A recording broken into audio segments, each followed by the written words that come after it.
Welcome to Movie Mashup Recap. Today I'm going to narrate the movie Adam, released on 2009, story about an autistic man. The movie begins with a 29-year-old Adam standing over his father's grave as he is being buried. He does not cry or display any emotion throughout the whole ceremony. Adam has autism, which is why he is a creature of habit and is unable to display the appropriate emotions. As he gets dropped home from the burial ceremony, and as per his usual routine, he completes his work, takes out one of the boxes of mac and cheese, and eats it for dinner before going to sleep. The next day, Adam goes back to work, where he designs toys for a living. He greets Kelly, the receptionist, before going to his office and getting to work. Adam is in the middle of work when his boss shows up in his office, and Adam excitedly shows him a doll he had designed with the voice recognition software. His boss irritably tells him that he is not impressed and to remove the voice recognition software as it will make the doll too expensive. Adam then gets back home and, as per usual, has mac and cheese for dinner before going to sleep. The next day, Adam notices that he is running short on clothes and that he needs to do laundry before he runs out of clean clothes. He makes his way to the basement where the laundry room is located and comes across a woman who is struggling to open the laundry room door. Because Adam does not like social interactions, he starts to turn away to leave. The woman calls out to him and asks if he has the key to the laundry room, to which Adam replies that he does. Beth tells him that he can use the room with her since he is only wearing a suit jacket and figures that he does not have any clean clothes left. The woman introduces herself as Beth Buchwald. As the two make their way inside, Adam asks Beth if she can see the sky from the third floor. Beth then replies that she cannot as her windows are covered in soot. Then the next morning, Adam sits outside his apartment when Beth comes back to the apartment and greets him. He tells Beth that he is looking at pictures of a few planets. Beth informs him that she does not know much about the space but does wish to learn more. Adam then proposes that the two go out that night to look at the sky using his equipment. Beth agrees to schedule it for another day and hauls her heavy grocery bags up the stairs. However, Adam does not offer to help. Beth then comes back down and offers Adam to go out with her and her friends. Adam starts to get anxious and starts stuttering. Beth notices his nervousness and tells him that she will knock on his door before she leaves at night, and if he feels comfortable, he can go with her. That night, Beth leaves her apartment and goes to knock on Adam's door. When she is 15 minutes late, Adam has been pacing in his flat while waiting impatiently for her arrival. He stands quietly near the door. As he does not answer the door, Beth leaves without him and Adam breaks down crying. When the next morning arrives, Adam sits on the stairs near Beth's apartment, and when he sees her leaving, he apologizes to her for not taking her up on her invite. To try and make up for not answering the door, he invites her to his room. Beth reluctantly makes her way to his room and sees that he has created a planetarium for her. Seeing her in awe, Adam gets excited and starts talking about space, but his obsession and hyper behavior start to freak her out. Beth excuses herself and leaves Adam's apartment. Beth then goes to have lunch with her father and updates him on her life. In their conversation, Adam comes up and Beth tells her father that he is cute and he made a planetarium for her. Once their lunch is over, her father tells her that something happened at work because of which he needs to be at the court. Beth gets worried, but he reassures her that it is not a big deal. That night, Adam knocks on Beth's door. She tells him that she does not want company, but Adam insists and tells her that he wants to show her something.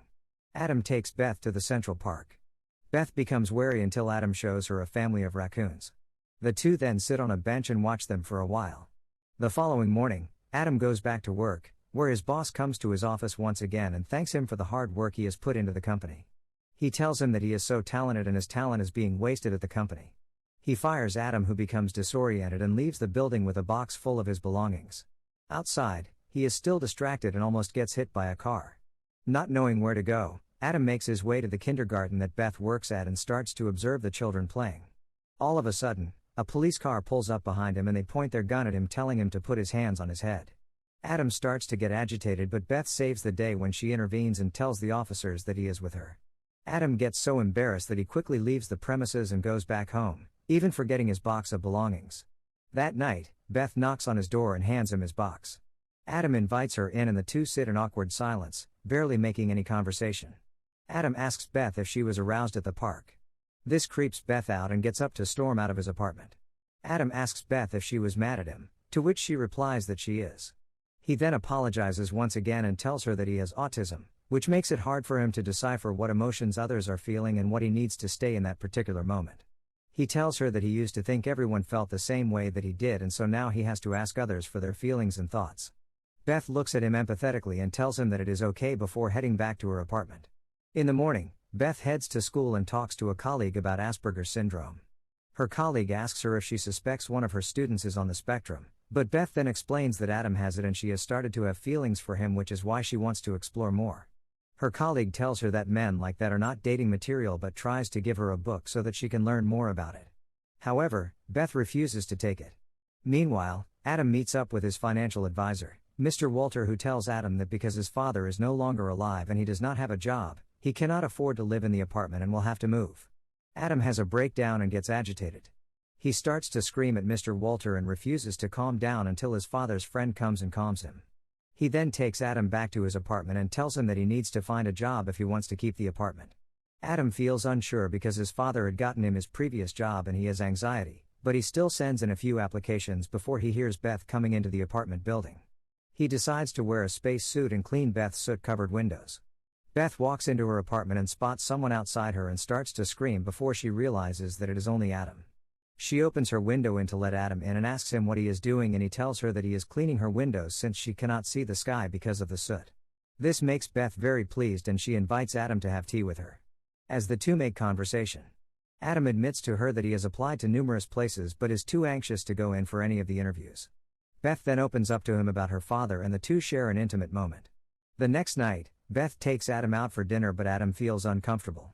Although Beth insists that they stay, she takes notice of how anxious being in the restaurant is making him feel and decides to quickly orders food for the two of them as a takeaway. They then sit across a pond and begin eating. Adam notices that Beth had ordered him mac and cheese and gets very excited. Beth then hands him a book that says how to get a job with Asperger syndrome. Adam remains quiet, making Beth think that she had offended him, but he quickly shuts the thought down when he kisses her. Back at home, the two cuddle and they lay down some rules for their relationship.